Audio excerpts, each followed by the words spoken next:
Hello everyone, welcome back to the channel. आज के इस वीडियो में हम वर्ब्स के बारे में जानने वाले हैं। वर्ब्स का हिंदी में मतलब होता है क्रिया। एक वर्ब क्या होता है वो मैं आपको सिखाऊंगी, इसकी फॉर्म्स बताऊंगी और किन ग्रुप्स में ये डिवाइडेड है। अगर आपको उन ग्रुप्स के बारे में पता चल गया ना तो सारी वर्ब्स आपकी मुट्ठी में हो जाएंगी। चलिए तो स्टार्ट करते हैं इसी जोश के साथ हमारी क्लास को। यहाँ पर मैं आपको रूट वर्ब भी बताऊंगी, मीनिंग बताऊंगी, सेकंड एंड थर्ड फॉर्म भी हम यहाँ पर साथ में सीखेंगे।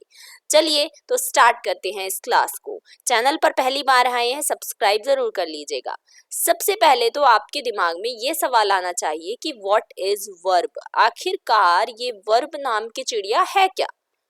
वर्ब किसे कहते हैं एक बार जरा ये देख लीजिए। Verb is a word that expresses action, feeling और existence. Verb एक ऐसा शब्द होता है जिससे कि हमें क्या पता चलता है, किसी भी चीज का एक्शन यानी कि कोई चीज हो रही है, कोई काम हो रहा है।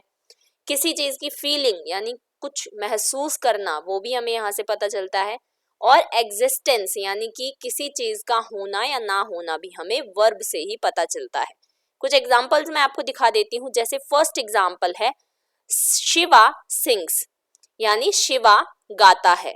ये क्या है? गाना क्या है? एक्शन है ना। उसके बाद गौरी डांसेस, गौरी क्या करती है? डांस करती है। यहाँ पर क्या है? ये वर्ब है ना। और ये किस कैटेगरी में है? एक्शन की, क्योंकि यहाँ पर काम हो रहा है। डांस कर रही है यानी काम कर रही है। गौरी क्या है? नाउन है। ठीक है। नेक्स्ट है आई फील सैड, मैं सैड यानी दुखी फील कर रही हूँ। फील क्या होता है? एक फीलिंग या महसूस करना। दुखी फील कर रही हूँ यानी दुखी महसूस कर रही हूँ, है ना। तो फीलिंग भी हमें वर्ब से पता चलती है। यहाँ पर आपको पता लगाना है वर्ब कौन सी है। ही इज एंग्री, वो एंग्री है यहाँ पर एक वर्ब है और ये एक फीलिंग दिखा रहा है।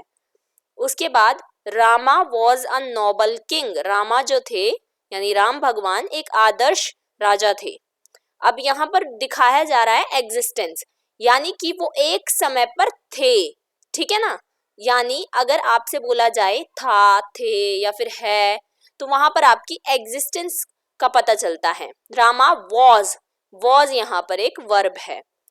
वैसे ही प्रिया वॉज प्रेजेंट, प्रिया प्रेजेंट थी, प्रिया उपस्थित थी यानी मतलब वो एग्जिस्ट कर रही थी उस टाइम पे। तो वॉज यहाँ पर वर्ब है और ये एग्जिस्टेंस दिखा रहा है। तो हम इससे क्या समझ सकते हैं? आप खाना खाते हैं, वो भी वर्ब है ना। आप सब्जियां लेने जाते हैं, वो भी वर्ब है। सब्जियों को खरीदना एक वर्ब है। इसके अलावा आप अगर खेल रहे हैं या किसी के साथ किसी को खिला रहे हैं, वो भी एक वर्ब है। या फिर अगर जैसे आप बच्चे कुछ काम कर रहे हैं, ये भी एक वर्ब है। अगर हम बोलें कि ये ड्रॉ कर रहे हैं तो क्या है? एक वर्ब है। ठीक है। चलिए अब बढ़ते हैं आगे। तो वर्ब जो है ना वो 3 ग्रुप में बटे हुए हैं। तीनों ग्रुप्स जान लेते हैं। पहला ग्रुप है कि इसमें तुम्हारी जो 3 फॉर्म्स होंगी ना वो सारी डिफरेंट होंगी। यानी जो आपकी फर्स्ट वर्ब है, जैसे कि जो रूट वर्ब होती है, मान लीजिए मैंने लिखा राइट, राइट का मतलब क्या होता है? लिखना। फिर उसके बाद इसकी सेकंड फॉर्म क्या बनेगी? रोट। ठीक है। और थर्ड फॉर्म इसकी बनेगी रिटन। तो ये तीनों ही डिफरेंट है। ये राइट बिल्कुल अलग वर्ड है, रोट बिल्कुल अलग वर्ड है और रिटन बिल्कुल अलग वर्ड है। तो तीनों फॉर्म्स ग्रुप 1 में अलग होती हैं, डिफरेंट होती हैं। उसके बाद ग्रुप 2 आता है। ग्रुप 2 में हमें क्या करना होता है? बहुत ईजी है। देखिए सबसे ज्यादा जो आपको मुश्किल लगेगा वो लगेगा ग्रुप 1। बाकी ग्रुप 2 और ग्रुप 3 बहुत आसान है। ग्रुप 1 में बस आपको थोड़ा सा याद करने की कोशिश करनी पड़ेगी, क्योंकि इसकी कुछ ऐसी गिनी चुनी वर्ब्स होती हैं जो कि डिफरेंट होती हैं। ग्रुप 2 में अच्छा वो वर्ब्स आती हैं जहां पर सेकंड और थर्ड फॉर्म्स में हम ईडी या डी लगाते हैं एंड में। जैसे कि आपने लिखा प्ले, प्ले यानी खेलना, खेलना एक वर्ब है ना। उसके बाद इसकी सेकंड फॉर्म बनेगी प्लेड, थर्ड फॉर्म भी इसकी प्लेड ही बनेगी। ठीक है। तो ये आपकी यहाँ पर ईडी या डी लगता है लास्ट में। चलिए उसके बाद थर्ड फॉर्म देख लेते हैं। थर्ड फॉर्म जो है, इसकी थर्ड ग्रुप जो है वो कहता है कि सारी फॉर्म्स सेम रहेंगी, सारी फॉर्म्स सेम रहेंगी। जैसे कट, कट का मतलब क्या होता है? काटना, है ना, किसी चीज को काटना, कट। तो इसकी सेकंड फॉर्म भी कट ही होगी और थर्ड फॉर्म भी इसकी कट ही होगी। तो आप यहाँ से समझ सकते हैं 3 ग्रुप्स होते हैं। पहले ग्रुप में सारी फॉर्म्स अलग होंगी, दूसरे ग्रुप में आपको सिर्फ ईडी लगाना है एंड में, और तीसरे ग्रुप में आपको सेम फॉर्म मिलेंगी। तो कितना आसान है ना। ग्रुप 2 और ग्रुप 3 तो आपके लिए बहुत आसान हो जाएगा अगर आप ग्रुप 1 को सिर्फ याद कर लेते हैं तो। चलिए अब स्टार्ट करते हैं हमारी ग्रुप 1 से। तो ग्रुप 1 की जो फॉर्म्स है वो ये रही। सबसे पहले है आपकी रूट वर्ब, ठीक है। इसमें फॉर्म्स क्या होंगी? डिफरेंट होंगी, है ना, फॉर्म्स इसमें डिफरेंट होंगी। रूट वर्ब का मतलब होता है जिस वर्ब के बारे में हम बात कर रहे हैं, जो मेन वर्ब है। अराइज, अराइज का मतलब होता है उठना, ठीक है, यानी आप सुबह उठते हैं तो उसको बोलते हैं अराइज। अब इसकी सेकंड फॉर्म क्या है? इसकी सेकंड फॉर्म है अरोज, AROSE, बिल्कुल डिफरेंट हो गई ना अराइज से, अरोज। और थर्ड फॉर्म है इसकी अराइजन, अराइजन, ठीक है। उसके बाद है अवेक, अवेक का मतलब होता है जागना, ठीक है, जागना। इसकी सेकंड फॉर्म है अवोक और थर्ड फॉर्म है अवेकन। तो यहाँ पर आप देख सकते हैं अराइज में हमने आई की जगह ओ लगा दिया और यहाँ पर अवेक में हमने ए की जगह ओ लगा दिया। तो ये चीज आप यहाँ पर ध्यान दे सकते हैं। अराइजन में भी हमने कुछ ऐसा ही किया है। अराइजन में हमने सिर्फ अराइज के पीछे एन लगा दिया, अवेकन में हमने अवेक के पीछे एन लगा दिया, ठीक है। उसके बाद ये है मेन, आपकी बहुत इंपॉर्टेंट वर्ब है, इसको आप याद कर लीजिएगा। बी, बी का मतलब होता है होना, कोई भी चीज हो रही है। अब मान लीजिए कोई चीज प्रेजेंट में हो रही है तो आप बी बोलेंगे, अगर कोई चीज पास्ट में हो रही है तो सेकंड फॉर्म यूज करेंगे वॉज या वर। ये आप सिंगुलर नाउन के लिए यूज करेंगे वॉज और प्लूरल नाउन के लिए आप यूज करेंगे वर, ठीक है। अब थर्ड फॉर्म इसकी होती है बीन, जो आप फ्यूचर में यूज करते हैं। थर्ड फॉर्म क्या होगी? बीन, ठीक है। अब उसके बाद है बेयर, बेयर, बेयर आपके 2 तरीके के होते हैं और इनकी जो फॉर्म्स है वो कुछ कुछ सेम है। जैसे इस बेयर का मतलब होता है जन्म और इस बेयर का मतलब है आपका सहन करना। इनकी जो सेकंड फॉर्म है बोर और बोर दोनों सेम है, लेकिन जो इसकी थर्ड फॉर्म है, इस जन्म वाले का मतलब है बॉर्न, है ना, आप यूज करते हैं ना, जैसे मैं कहूँ आई वॉज बॉर्न इन 1988, ऐसे आप बोलेंगे ना। या कोई बच्चे से आप पूछते हैं कि कब पैदा हुए थे, आई वॉज बॉर्न इन 2005, तो वो बॉर्न यहाँ पर जन्म लेना, ठीक है। अब इस वाले सहन करने वाले में आपको बस ई लगा देना है लास्ट में, बॉर्न, ये भी सेम प्रोनाउंसिएशन है लेकिन लास्ट में ई लग जाता है, तो ये चीज आपको याद करनी पड़ेगी। अगली ग्रुप 1 में ही हम अगली वर्ब देखते हैं, वो है बिकम। बिकम का मतलब भी होना ही होता है और इसकी सेकंड फॉर्म हो जाएगी बिकेम, थर्ड फॉर्म इसकी सेम रहेगी बिकम, ठीक है। उसके बाद है बिगिन, बिगिन का मतलब है शुरू करना, कोई भी चीज आप शुरुआत कर रहे हैं या आरंभ कर रहे हैं किसी चीज का तो आप बोलेंगे बिगिन, ठीक है। अब इसकी सेकंड फॉर्म रहेगी बिगेन, बिगेन यानी कि शुरू किया था, और उसके बाद थर्ड फॉर्म रहेगी बिगन, बिगन, ठीक है। बाइट, बाइट का मतलब होता है काटना, किसी भी चीज को काटना, या फिर कभी कभी होता है ना छोटे बच्चे जो है काट लेते हैं, तो उसको हम सेकंड फॉर्म में बोलते हैं बिट और थर्ड फॉर्म में हम यूज करेंगे बिटन, बिटन, ठीक है। उसके बाद है ब्रेक, ब्रेक का मतलब है तोड़ना, कोई भी चीज हम तोड़ते हैं तो हम यूज करेंगे ब्रेक। अगर हम पास्ट में बोल रहे हैं उस चीज को तो सेकंड फॉर्म यूज करेंगे ब्रोक और थर्ड फॉर्म हम यूज करेंगे ब्रोकन, ठीक है। जैसे कि अगर आप कहना चाहते हैं मैंने गमला तोड़ दिया, I broke the pot, I broke the pot, ठीक है। अब इसकी अगली कैटेगरी है चूज, चूज का मतलब होता है चुनना, कोई भी चीज हम चुनना चाहते हैं तो वो चूज होगा।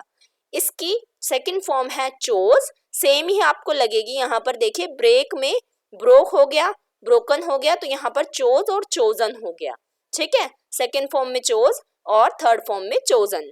नेक्स्ट कैटेगरी है ग्रुप 1 की ही जो बिल्कुल अलग रहेंगी, ड्रॉ, ड्रॉ का मतलब होता है खींचना, मान लीजिए आप एक लाइन ड्रॉ करना चाहते हैं तो आप बोलेंगे I am drawing a line, ठीक है, तो वो खींचना वाला है यहाँ पर। सेकेंड फॉर्म है ड्रू और थर्ड फॉर्म है ड्रॉन, ठीक है। नेक्स्ट है ईट। ईट का मतलब होता है खाना, कुछ भी खा रहे हैं आप तो क्या बोलेंगे, I am eating, I am eating, ये आईएनजी फॉर्म होती है अगर आप खा रहे हैं तो उस समय पर, ठीक है। अब सेकेंड फॉर्म है इसकी एट और थर्ड फॉर्म है ईटन। नेक्स्ट है फॉल। फॉल का मतलब होता है गिरना, इसकी सेकेंड फॉर्म होती है फेल, थर्ड फॉर्म होती है फॉलन, यानी गिरा था और गिरेगा। फॉरगेट।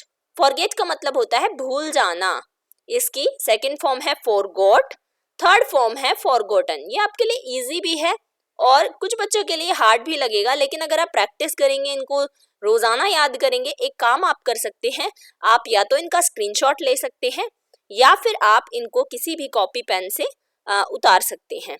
राइट। राइट का मतलब होता है लिखना, इसकी सेकेंड फॉर्म है रोट और थर्ड फॉर्म है रिटन, ठीक है। अब यहाँ पर आपके ग्रुप 1 कंप्लीट हो जाता है।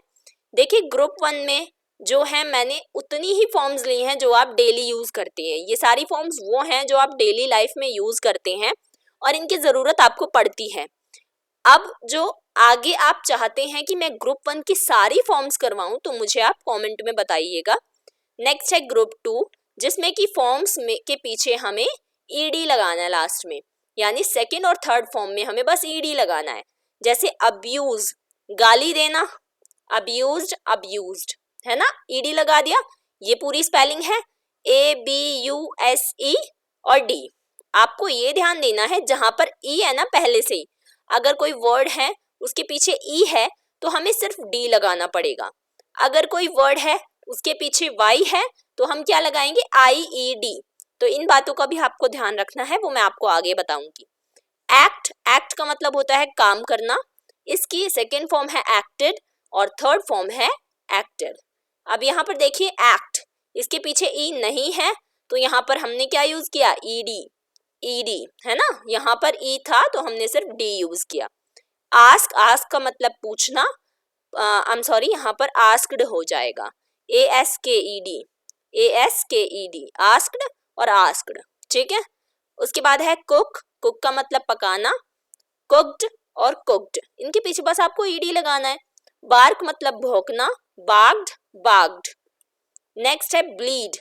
अब यहाँ पर इसको ध्यान से देखना, ब्लीड खून बहना, यहाँ पर आप देख सकते हैं पहले से ईडी लगा हुआ है तो क्या करें, तो सेकेंड फॉर्म हो जाएगी ब्लड और थर्ड फॉर्म भी ब्लड, ठीक है।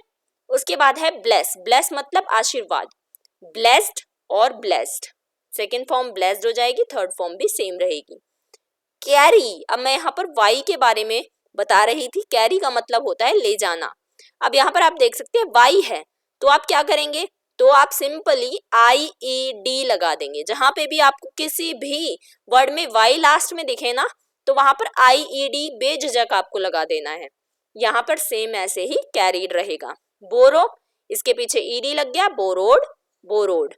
कॉपी, यहाँ पर भी सेम है वाई है ना, तो यहाँ पर लग जाएगा कॉपीड, कॉपीड। अच्छा मैंने इनका मतलब नहीं समझाया आपको, बोरो का मतलब होता है उधार लेना और कॉपी का मतलब होता है नकल करना। अब अगला है क्राई। सेम वही मैंने बोला था, वाई आ गया, क्राई का मतलब रोना होता है और इसमें आप देख सकते हैं IED, क्राइड हो गया, ये क्राइड है ना, सेकेंड और थर्ड फॉर्म में। उसके बाद है निट। निट का मतलब होता है बुनना, तो निटेड और निटेड सेम, लेकिन यहाँ पर एक चीज नोटिस करेंगे, ये जो टी है ये सिंगल है, यहाँ पर आपने 2 टी लगाए हैं, एक टी ये रहा और ED लगा दिया उसके बाद, फिर उसके बाद सेम यहाँ पर भी आपने ऐसा ही करना है। मैरी। मैरी का मतलब विवाह करना। अब यहाँ पर देखिए वाई है तो IED जरूर लगेगा, मैरिड हो जाएगा, मैरिड, ठीक है। अब ये अलग है ओबे। ओबे का मतलब आज्ञा मानना, इसके पीछे वाई लगा हुआ है लेकिन यहाँ पर आपको ED लगाना है, सिर्फ IED नहीं लगाएंगे, ED, ओबेड, ओबेड, ठीक है। पे। पे का मतलब चुकाना या किसी को पेमेंट करना, तो इसका हो जाएगा पेड। यहाँ पर आप देखेंगे कि हमने PAIED नहीं किया, ED नहीं लगाया, हमने सिर्फ D लगाया है, तो इस बात का भी आपको ध्यान रखना है। सेम ऐसे ही थर्ड फॉर्म हो जाएगी इसकी। अब हमारे ग्रुप 3 स्टार्ट हो रहे हैं। ग्रुप 3 में आपकी सारी फॉर्म्स सेम रहती हैं और सबसे आसान है आपका ग्रुप 3, क्योंकि इसमें फॉर्म्स तो बदलेंगे ही नहीं। इसमें ना हमें ये झंझट है कि ईडी लगाना है, डी लगाना है, IED लगाना है, सब सेम रहेगा, तो बहुत आसान है ये तो हमारे लिए। बिड, बिड का मतलब होता है बोली देना, इसकी सेम फॉर्म रहेगी बिड और थर्ड फॉर्म में भी बिड।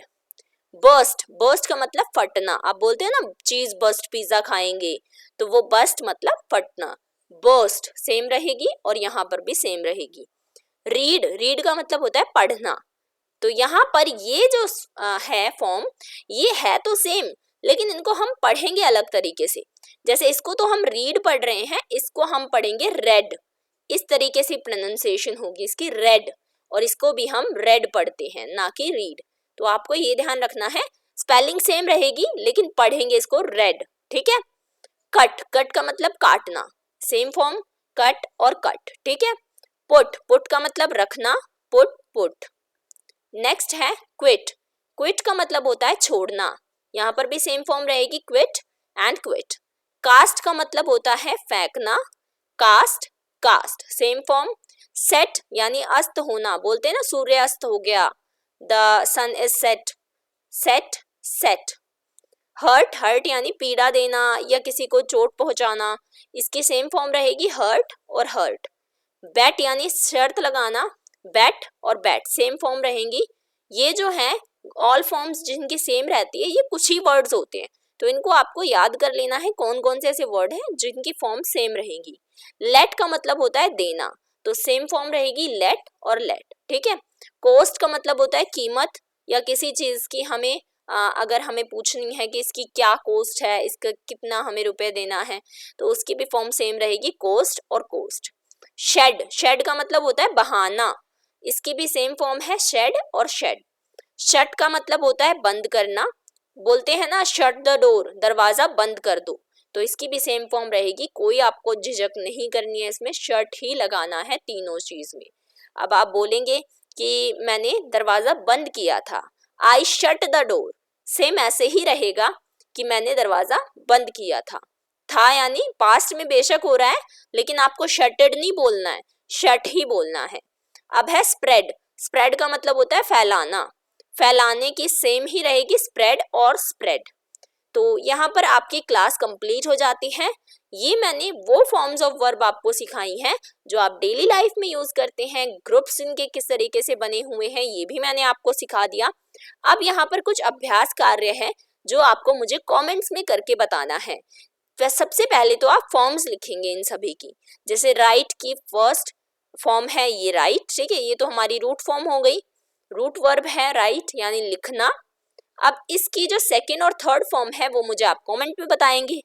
रीड की सेकेंड और थर्ड फॉर्म, वॉक की कोस्ट, ब्लो, स्प्रेड और डिग, इन सभी की आपको सेकेंड और थर्ड फॉर्म लिखनी है कमेंट सेक्शन में। अब find verbs in these sentence, अब ये मैंने कुछ सेंटेंस लिखी हुई है, जैसे ही राइट्स, वह लिखता है, तो हमें यहाँ पर वर्ब ढूंढनी है, तो आप इसमें वर्ब ढूंढेंगे, उस वर्ब को लिखेंगे कि यहाँ पर जो वर्ब है, जैसे फर्स्ट में करवा देती हूँ, राइट्स का राइट्स मतलब वर्ब है ना, लिख रहा है या लिखता है, तो राइट्स एक वर्ब है, आप इस तरीके से लिखेंगे वर्ब, ठीक है। अब राम इज हैप्पी, राम खुश है, रोहन खेल रहा है, रावण एक ओप्रेसर था, ओप्रेसर का मतलब होता है कि वो दुष्ट था या सब पे अत्याचार करता था। शी लेफ्ट यानी वो चली गई। आई लाइक रमन, मैं रमन से को पसंद करता हूँ। शिवा इज डांसिंग, शिवा जो है वो नाच रहा है। तो इस चीज को आपको इसमें वर्ब ढूंढना पड़ेगा और मुझे कमेंट में बताना पड़ेगा। दैट्स इट, ये थी आपकी वर्ब्स की क्लास। अगर वीडियो पसंद आई हो तो लाइक जरूर कर दीजिएगा, शेयर जरूर करिएगा, एंड नेक्स्ट क्लास फिर किस टॉपिक पर चाहिए वो मुझे सब्सक्राइब करके कमेंट में जरूर बताइएगा। बिना सब्सक्राइब किए बिल्कुल भी मत जाइए, क्योंकि हम ऐसे ही वीडियोस आपके लिए लाते हैं जो आपको बहुत मदद करती है इंग्लिश सीखने में। अच्छा, ये वर्ब्स अगर आपने सीख ली ना तो सच बता रही हूँ टेंस आपकी मुट्ठी में हो जाएगी। आगे हम टेंस की क्लास लाएंगे तो आपके लिए बहुत आसानी होगी टेंस समझने में। चलिए, थैंक्स फॉर वॉचिंग।